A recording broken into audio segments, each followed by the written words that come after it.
उद्घाटन किया जाएगा। सभी लोग संयुक्त रूप से केवल साथ दे देंगे बाबा जी का। जोरदार तालियां दीजिए एक बार सभी लोग। इस कार्यक्रम का आगाज हो चुका है आपके इस चंदा पंचायत वासियों के। क्या बात है, यह पूरे जनता जनार्दन का साथ और सहयोग बहुत ही बेहतरीन रहा है। और हम चाहेंगे हमारे अध्यक्ष महोदय से कि कृपया कर आप मंच पर दो शब्द संबोधित करें यहाँ के युवा साथियों को और इस आयोजक मंडली को, और तब जाके इस मुकाबले का यानी कि इस कार्यक्रम का आगाज किया जाएगा।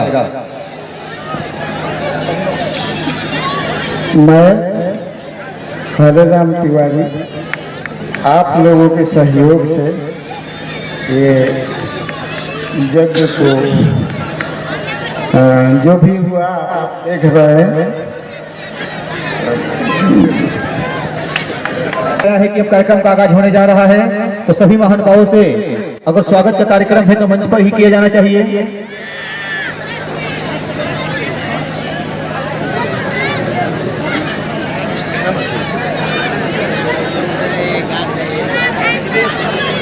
हम लोगों से बच गए थे, यानी कि थोड़ा सा नाम सामने नहीं आया था। अभी कुछ समय पहले हमारे बोलने से पहले इस मंच संचालन की भूमिका जो निभा रहे थे हमारे आदरणीय डॉक्टर शत्रुघ्न साहब जी, उनको सम्मानित करेंगे हरेराम तिवारी अध्यक्ष साहब, जो कि एक बहुत ही बेहतरीन एंकर है और चिकित्सक भी हमारे इस समाज के। एक डॉक्टर की भूमिका जो हर बच्चे का भविष्य बनाने वाले वो है चुनमुन सर जी।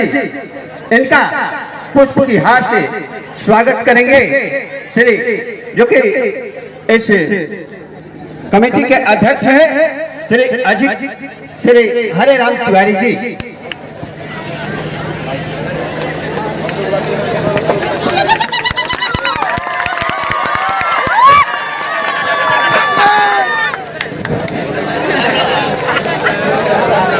हेलो पांडे जी भी स्वागत किए हैं। जोरदार तालियां दीजिए रोहित जी के लिए जो 15